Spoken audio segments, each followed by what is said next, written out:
Bebas bekerja dari mana saja, tidak terikat oleh meja kantor, atasan yang selalu mengawasi, atau rutinitas perjalanan kantor yang melelahkan. Konsep ini sering dipromosikan sebagai gaya hidup masa depan. Namun, apakah realitasnya seindah dengan apa yang dipasarkan? Fenomena digital nomad kerap dipandang sebagai solusi atas kejenuhan sistem kerja konvensional. Tapi, apakah benar-benar kebebasan atau hanya bentuk baru dari eksploitasi tanpa perlindungan? Hari ini kita akan kupas tuntas realitas di balik gaya hidup digital nomad, mulai dari peluang, tantangan, hingga dampaknya terhadap ekonomi dan masyarakat global.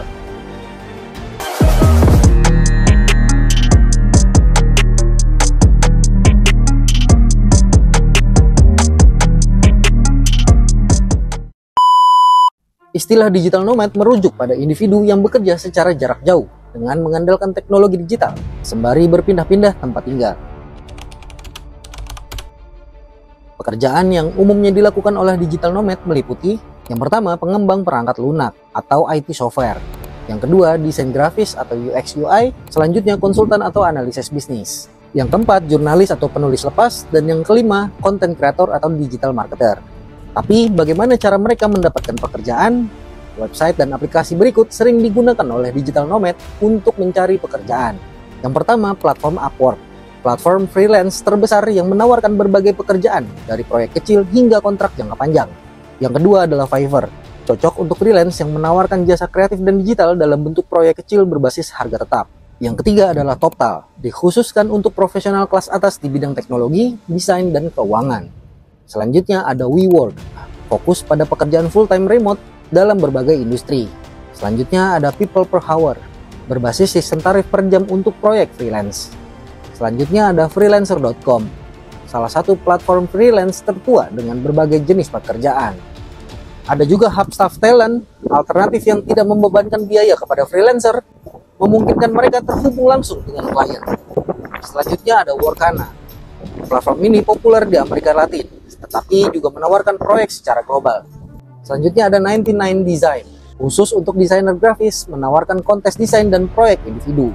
Ada juga Remote OK, situs yang mengkurasi pekerjaan remote dari berbagai perusahaan teknologi dan startup. Eits, bentar-bentar, kita intermezzo sedikit ya. Gua cuman pengen ngasih tahu, kalau kalian mau konsultasi bisnis, update tentang ekonomi, bisnis, dan politik, dan belajar secara lebih detail lagi tentang pembahasan yang ada di YouTube video ini, kalian cukup subscribe dan join membership dengan membayar hanya Rp19.900 per bulan. Gua pastikan ini nggak akan sia-sia, nggak akan buang duit kalian. Kita bisa ngobrol, ngebahas semuanya, dan beberapa orang yang terpilih akan bisa tukar pikiran melalui telepon sama gua. Asli sih, ini murah banget, nggak akan nyesel, serius gua. Oke, gitu aja intermezzonya. Yuk kita lanjut video yang lagi dibahas. Dengan akses ke platform ini, digital nomad bisa bekerja dari mana saja. Tapi apakah semuanya sesempurna itu? Konsep digital nomad sering dipasarkan dengan citra yang ideal, kerja santai di pantai dengan pendapatan tinggi dan kebebasan yang absolut. Namun ada beberapa mitos yang perlu dikoreksi. Mitos yang pertama, bisa bekerja dari mana saja. Realitanya secara teori betul, namun dalam praktiknya tidak semua tempat memiliki infrastruktur yang mendukung. Bekerja dari pantai mungkin terlihat menarik, hingga Anda menyadari bahwa wifi yang tidak stabil, baterai laptop yang cepat habis, dan matahari membuat layar tidak terbaca. Mitos yang kedua, bebas dari stres dan tekanan kerja. Realitanya, fleksibilitas tidak berarti hilangnya tanggung jawab. Sebagian besar digital nomad adalah pekerja lepas atau kontraktor independen, yang berarti mereka harus mencari klien sendiri, mengelola keuangan tanpa jaminan tetap, dan menghadapi ketidakpastian penghasilan. Tanpa struktur organisasi yang jelas, tekanan kerja justru bisa lebih tinggi. Mitos yang ketiga adalah penghasilan besar dan hidup mewah. Realitanya, memang ada digital nomad yang sukses secara finansial, tetapi mayoritas justru hidup hemat untuk bertahan. Banyak yang tinggal di negara-negara dengan biaya hidup rendah seperti di Thailand, Vietnam, atau di Indonesia, bukan karena mereka ingin menikmati eksotisme budaya lokal, tetapi karena mereka tidak mampu hidup di kota-kota besar dengan standar biaya hidup yang tinggi. Meningkatnya jumlah digital nomad juga membawa dampak ekonomi dan sosial, baik itu positif maupun negatif. Dampak positif yang pertama adalah meningkatkan pendapatan sektor pariwisata dan hospitality. Dampak yang kedua adalah mendorong investasi di infrastruktur digital.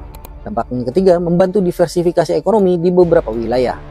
Namun ada juga dampak negatif yang signifikan. Yang pertama, gentrifikasi dan kenaikan biaya hidup. Di banyak destinasi populer seperti di Bali dan Lisbon, masuknya digital nomad telah menyebabkan lonjakan harga properti dan biaya hidup.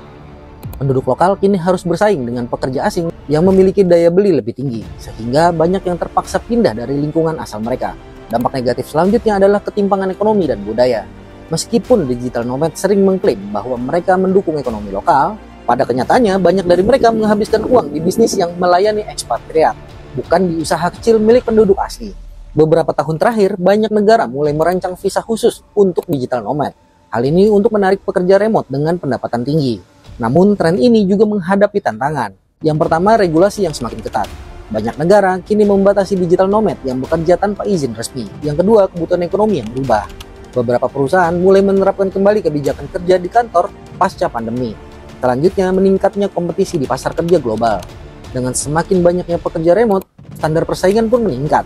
Pada akhirnya, fenomena digital nomad adalah pisau bermata dua. Di satu sisi bisa menjadi kebebasan jika seseorang memiliki keterampilan yang tepat dan kesiapan mental yang kuat. Namun di sisi lain, ini bisa menjadi jebakan baru jika seseorang terbuai dengan gambaran ideal tanpa memahami realitasnya. Dan ini bukan hanya soal bekerja dari mana saja, tapi juga soal bagaimana menghadapi ketidakpastian dalam dunia kerja yang semakin dinamis. Jika menurut kalian video ini bermanfaat, silakan di-share ke teman, saudara, dan lainnya. Dan jangan lupa juga untuk di-like, komen, dan subscribe. Terima kasih sudah menonton, sampai jumpa di video selanjutnya.